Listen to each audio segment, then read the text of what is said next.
እኮ ቀድሜ ተናግሬ ነበር። ሁሉንም ሄርሜላንም ሩታንም አይፈልግም፣ አዲስ ህይወት ነው የሚፈልገው፣ ዘይት መቀየር ይፈልጋል ይሄ ልጅ ብዬ ነግራችሁ ነበረ እንጂ ከሩታም ያጣው ፍቅር አልነበረም፣ ከሄርሜላም እንደው ያጣው ፍቅር አልነበረም። እውነት እንነጋገር ከተባለ ይሄ ልጅ ግን ወደ ሌላ ሰው መሄድ ፈልጎ ነበር። ዛሬ እንግዲህ ያቺ ሴት ማናት ምንድናት የሚለውን እንግዲህ በደንብ ቆፍጠን ያለ መረጃ ይዤላችሁ መጥቻለሁ። አብዛኞቻችሁ ፊቷን ለማየትም የጓጓችሁ ሰዎች አላችሁ። ማን እንደሆነች ነግራችኋለሁ። ለማንኛውም ግልጽና እውነተኛ ነገር ነው ይዤላችሁ የመጣሁትኝ ማለት ነው። እንግዲህ ሩታና ሄርሜላ ውሃ በልታችኋል። አብርሽ የእውነት ነው ይህንን ህይወት የጀመረው ወይንስ ደግሞ ሩታንና ሄርሜላን ተስፋ እንዲቆርጡ ለማድረግ ነው? ምንድን ነው ሀሳቡ እቅዱ የሚለውንም በደንብ ሀሳብ እንሰጥበታለን። ለማንኛውም ከ2 ቀን መጥፋት በኋላ ብቅ ብዬላችኋለሁ የኔ ወዶች። አንዳንዴ ህይወታችሁ ላይ ከባድ የሆኑ ነገሮች ያጋጥሟችኋል። ቻሌንጅ አለ በቃ ግን ዋናው አልፋችሁ እዚህ ሰዓትና እዚህ ደቂቃ ላይ መድረስና በቃ አሸናፊ መሆናችሁ ነው። እግዚአብሔር የተመሰገነ ይሁን። አሁን እንግዲህ በአዲስ አይዲያ በአዲስ ሀሳብ መጠናል። እንግዲህ የአብርሽና የሩታ የሄርሜላ ጉዳይ በጣም አጨቃጫቂና አነጋጋሪ እየሆነ መጥቷል። እሱም እንግዲህ ሰሞኑን አብርሽ በጣም በቃ ሲያጨናንቁት ነበር። አጨናነቃችሁኝ ትዳር ያለ ፍላጎት የገብቼ ምናምን ብዙ ነገር እያወራ ነበረ። ለማንኛውም ሄርሜላም ለኔ ይሁን ሩታም ለኔ ይሁን በቃ ሁለቱም እርስ በርስ መስማማት መግባባት አልቻሉም። ከዛ በኋላ ግን ቡዜ ሩታንና ሄርሜላን እንዲታረቁ አድርገዋቸዋለች። ሲጀመር ሁለታቸው ይህን ያህል መጨቃጨቅም በዚህ ልክ መሄድም አይጠበቅባቸውም ነበረ። ግን ያው የአብርሽ መልስ የአብርሽ ውሳኔ አብርሽ የሚያደርጋቸው ነገሮች ናቸው እዚህ ደረጃ ላይ እንዲደርሱ ያደረገው እንጂ ኖርማሊ እነሱ በዚህን ያህል ልክ እንደ ነፍሰ ገዳይ አይተያዩም ነበር። ለማንኛውም ሁለቱ ሰላም ፈጥረዋል። ታዲያ አብርሽ እንዴት ነው? ሩታም በቃ ካንቺ ጋር ብዙ ጊዜ ላይፍን ኑሬ አይቼዋለሁ፣ ስለዚህ ምንም በቃ አዲስ ነገር የለውም ወይም ደግሞ በቃ እንደሰለቸው እንደበቃው ተናግሯል። ሄርሜላንም በዚች ገና በ1 አመት ውስጥ በጣም ብዙ ጭቅጭቅ ይበዛበታል፣ በጣም ብዙ ጊዜ አለመግባባት ይፈጠራል። ስለዚህ በቃኝ፣ ስለዚህ አሁን ላይ ሌላ ሴት ነው ማምጣት የምፈልገው ወይም ደግሞ ከሌላ ሰው ጋር ነው ህይወቴን ላይፍ የመኖር መቀጠል የምፈልገው በማለት እንግዲህ ለሁሉም ሰው ለሚዲያ ሳይቀር ተናግሯል። ሩታም ሄርሜላም ድንግጥ ብለዋል። ግን ታዲያ አብርሽ የእውነት የሄርሜላም የሩታም ነገር በቅቶለት ሌላ ሴት ይዞ መጥቶ ነው ወይንስ ደግሞ እየቀለደ ነው ወይስ ደግሞ እውነቱን እንነጋገር። በቃ እውነቱን ልንገራችሁ እኔ ምንም ሌላ ከየትም ፈልጎም ወይም ደግሞ ያመጣት ሴት የለችም። ሄርሜላና ሄርሜላ ነች፣ እንዳትሸወዱ ነግራችኋለሁ። ይሁን ችግር የለውም። ዋናው እኔ የምታሳዝነኝ ሩታ ነች፣ ግን ደግሞ ሄርሜላም ታሳዝነኛለች። ለምን ትናንትና አብሮ ብዙ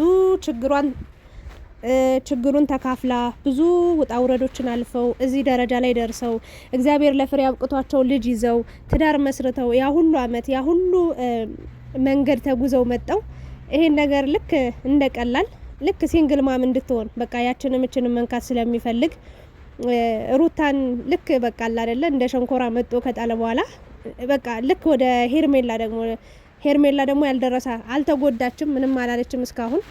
የሷን ነገር አሁን ብዙዎቻችሁ እንግዲህ ከሄርሜላ ጋር በመሆኑ ደስተኛ ልትሆኑ ትችላላችሁ። ይሁን ደስ ይላል። ሄርሜላ በዚሁ ቀጥላ ህይወቷ የተስተካከለ ከሆነ ከአብርሽ ጋር እንደው ከሩታ የበለጠ ደስተኛ አድርገው እስኪ ይቀጥሉና 1 አመት 2 አመት 1000 አመትም አብረው መኖር ይችላሉ። እግዚአብሔር ከእናንተ ጋር ይሁን ነው የምለው። እንግዲህ እውነተኛና ጥሩና ትክክለኛ መንገድ ከሆነ የጀመራችሁት የያዛችሁት ጥሩ ነው፣ ያሳካላችሁ። ግን ደግሞ እኔ እመኑኝ ዛሬም ነገም ከነገ ወዲያም ልነግራችሁ የምችለው ነገር አብርሽ የእውነት ማለት ነው ሌላ ሴት አያመጣም። እውነቱን ንገሪ ካላችሁ ሄርሜላ ናትና አሁን ላይ ከሄርሜላ ጋር ትክክለኛ ፍቅር ከጀመረ ልንገራችሁ እኔ መጀመሪያም ከሩታ ጋር የነበረው ህይወትም ውሸት ነው ማለት ነው። አብዛኛውን የሩታና የአብርሽ ህይወት በጣም በቃ አሰልቺ ወይም ደግሞ ውሸት የበዛበት ነው። ከጅምሩ ጀምሮ ውሸት የበዛበትና በቃ ሁሉም ነገር ማለት ይቻላል ውሸት ነው የነበረው ነገር። ሩታን መውለዷን ራሱ እስከ ዛሬ ድረስ እግዚአብሔር ምስክሬን ነው ምላችሁ የማያምኑ ብዙ ሰዎች አሉ። እንደኔ የእውነት መጀመሪያም የጀመሩት ነገር ውሸት ሆኖ ስለሆነ እንጂ ከሩታ ጋር የነበረው ነገር እውነቱ ነው ቢሆን ወይ ደግሞ ልጁ ራሱ የሷ እንዳልሆነ አሁን ላይ እያመንኩ ነው የመጣሁት። ለምን አብርሽ እግዚአብሔር ምስክሬን ነው ምላችሁ በዚህ ልክ ልቡ ጨክኖ በዚህ ልክ ልቡ ቆርጦ ሩታን ትቶ በዚህ ውሳኔው ሄርሜላ ጋር በዚህ ፍጥነት ይመለሳል ብዬ አላምንም። የምሬ ነው። ታመሜ ነበር፣ ማን ነው ያሳመመኝ ተናገሩ ምናምን ሲል የነበረው ማለት ነው። ልንገራችሁ ውሸቱን ነው፣ ራሱ የፈጠረው ነገር ነው ከጅምሩም ጀምሮና ለማንኛውም ግን እኔ አሁን ላይ ሁሉም ነገር እየተገለጠልኝ ነው የመጣው። በቃ ከሩታ ጋር የነበረው ኢቭን ልጅ መውለዷን ራሱ የእውነት አሁን ላይ ሁሉንም ነገር እየተጠራጠርኩ ነው የመጣሁት። ለምን መሰላችሁ? ብዙ ውሸቶችን እንደሚሰሩ አውቃለሁ።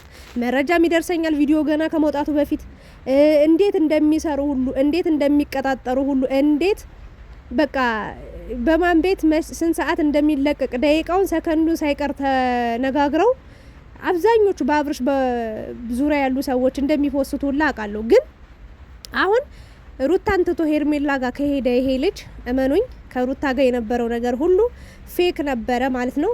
ምናልባትም እንግዲህ አሁን ላይ ከሄርሜላ ጋር ትክክለኛ ሴት አግኝቶ ወይም ደግሞ ትክክለኛ እውነተኛ የሆነ ፍቅር ውስጥ ገብተው ትክክለኛ ህይወትን ሊጀምር ያሰበ ይመስለኛል። ካልሆነ ግን ሩታን በዚህ ፍጥነት እንደው ሊተዋት አይችልም። እንደው ቢተዋት እንኳን ለጊዜው የሆነ ትንሽ ይረጋጋ ያስብ ነበረ። በቃ ይሄንን ነው እየተረዳው የምገኘው። ለማንኛውም ግን እነሱ ወደሽ ከገባሽ ቢረግጡሽ አይክፋሽ ይባላልና ለሩታም ለሄርሜላም በዚህ ሰዓት እንደ ሴት አዝናለሁ። በእውነት የሩቅ ሰው ሆኜ ሳይሆን እንደ ቅርብ ሰው ሆኜ በቃ የመጡበትን ያለፉበትን እኔ ስከራከር የኖርኩት ልንገራችሁ። አንድ ሩታ ያሳለፈችው የከፈለችው መስዋዕትነት በቃ ዋጋ ትልቅ ነው። አብርሽም እንደዛው። ሩታ እግዚአብሔርን ነው የምላችሁ በሞኝነቷ በጣም ብዙ ነገር አጣለች። ቤተሰቧን እራሷን ሁሉ እስከ ማጣት ደርሳለች። እና ሚስት ሆናው የትዳር አጋሩ ሆናው ልጅ ሰጣው እንዴት ብዬ እናገር ነበር። ግን አሁን ላይ ሆኜ ሳስበው ሁሉም ነገር ፌክ እንደነበረ ነው እየተረዳው የምገኘው። ለማንኛውም ግን ዛሬ ማታ ምሽት ላይ 1 ሰዓት ላይ አዲስ ነገር ጠብቁ ብሎ እንግዲህ ይሄንን ፎቶ ደጋግሞ ፖስት አድርጎታል። ማነች ምንድነች ለምትሉት ሄርሜላ ነች። ግን ደግሞ ሄርሜላ እኔ ቅርታ አድርጊልኝ እንጂ አብርሽ ሃይማኖቱ ፕሮቴስታንት እንደሆነ ነው የማውቀው። አንቺ ደግሞ ኦርቶዶክስ እንደሆንሽ ነው የማውቀው። አንገትሽ ላይ ማተብ አስረሻል። እንግዲህ እንደ ሩታ በነገራችን ላይ በሃይማኖቷ በጣም እንደምታፍር ነው የማውቀው። መድኃኔዓለምን ልንገራችሁ፣ አንድ ሰው ሙስሊም ሆነ ጴንጤ ሆነ ፕሮቴስታንት ሆነ ካቶሊክ ሆነ ኦርቶዶክስ ሆነ እንዴት ሃይማኖቱን እንዴት ያፍርበታል? እግዚአብሔርን የምሬን ነው የምላችሁ። እንዴት ለምሳሌ አሁን ካቶሊኮች፣ ፕሮቴስታንቶች፣ ጴንጤዎችና ኦርቶዶክሶች አንዳንዴ ለመለየት ይከብዳል። ኦርቶዶክሱ ነው በእርግጥ ጥቁር ክር ያስራሉ። እንደገና ደግሞ ሀብል የወርቅ መስቀልም ሊያረጉ ማህተብም ሊያረጉ ይችላሉ። ጥቁር ገመዱን ሳያረጉ ማለት ነው። ፕሮቴስታንቶች ገመድ አያረጉም፣ ጥቁር ገመድ እኔ እስከማውቀው ድረስ ወይም ደግሞ ጴንጤዎቹ ማለት ነው። ግን ሩታ መጀመሪያ ሰው እንደዛ ስለሚያውቃት ኦርቶዶክስን እኔ እንጃ ወይ ማለ ቀይራ ሊሆን ይችላል አላቅም። ግን እኔ በሃይማኖቷ እንደምታፈር አውቃለሁ ሩታ እግዚአብሔርን ነው የምላችሁ። እና የሆነ ሰዓት ላይ ማተቧን ማውላቅ ጀመረች እና ሰው አረ ሩታዬ ባዶ አንገትሽን ደስ አይልም። ያው እኛ በኦርቶዶክስ እምነት ተከታይ እኔ እንደመሆኔ መጠን በቃ ደስ ይለናል። አንገታችን ላይ በቃ ማህተብ ተለይቶ አያቅም፣ ሊለይም አይችልም። ይሄ በጣም በጣም ነውር የሆነ ነገርና ወይም ደግሞ ጥሩ ያልሆነ ነገር ስለሆነ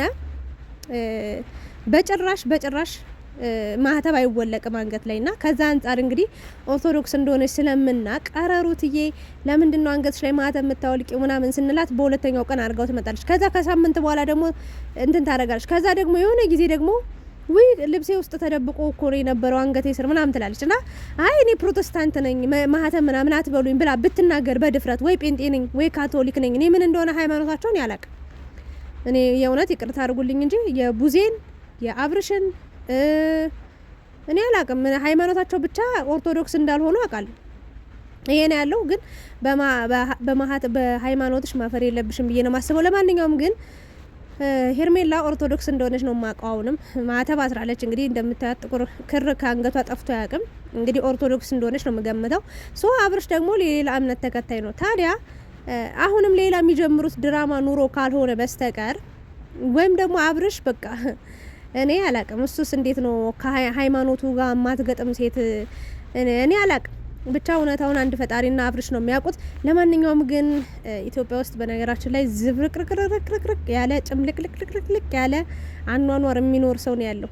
እግዚአብሔርን አንድ ቤት ውስጥ ስትገቡ መድኃኔዓለምን ነው የምላችሁ። እንደ ድሮ በዛ ከተባለ ሊጋባ የሚችለው አንዳንድ እንደውም አልፎ ሙስሊምና ክርስቲያን ነው። ከዛ ውጭ ግን ሌላው እግዚአብሔርን ነው የምላችሁ በጣም በቃ የተለመደ ነገር አይደለም። አሁን ሃይማኖቱን የሚቀይረው ሰው በስቷል። ቤት ውስጥ ደግሞ አንዱ ብድግ ብሎ እኔ ሙስሊም ነኝ የሙስሊም እምነት ተከታይ ነው መሆን ፈልገው ይላል። አንዷ ደግሞ ብድግ ብላ እኔ ኦርቶዶክስ ነው መሆን ፈልገው ትላለች። አንዷ ደግሞ ብድግ ብላ እኔ ጴንጤ ነኝ። ቤታቸው ውስጥ 6-7 አይነት ሃይማኖት ተከታይ ነው ያለው። እዛ ውስጥም አንድ የ666 ተከታይም አይጠፋም። ለማንኛውም ግን ስለ ሃይማኖቱን ተውና ትውልድን አታበላሹ። ግን እግዚአብሔርን ነው የምላችሁ። እኔ አሁን እንደ አንድ ኦርቶዶክስ እምነት ተከታይ እንደ ግለሰብ እንደ ግሌ ማለት ነው ሁሉም በየሃይማኖቱ ተጋብቶ ቢኖር እመኛለሁ። መድኃኒዓለምን ለምሳሌ አሁን እንደው ሙስሊምና ክርስቲያን ቢጋቡ ልበላችሁ አሁን ሚስትየዋ ወይ ኦርቶዶክስ ወይ ሙስሊም ብትሆን ባልየው ወይ ኦርቶዶክስ ወይ ሙስሊም ቢሆን አንዱም ቢሆን በጣም ችግር ነው ለሚወለዱት ልጆች እጅግ በጣም አስቸጋሪ። ቁርአን ነው ሄደው ቅሩ የሚባሉት ለ6 አመት 7 አመት ሲሆናቸው ወይስ ደግሞ አይ ቤተ ክርስቲያን ሄዱና የሰንበት ትምህርት የተማሩ ነው የሚባሉት። ይሄ በጣም አስቸጋሪና ትውልዱን ግራ የሚያጋባ ትውልድ እንዲበላሽ የሚያደርግ ነገር ነው ብዬ ስለማምን እንደኔ ሁሉም በየሃይማኖቱ ቢያገባ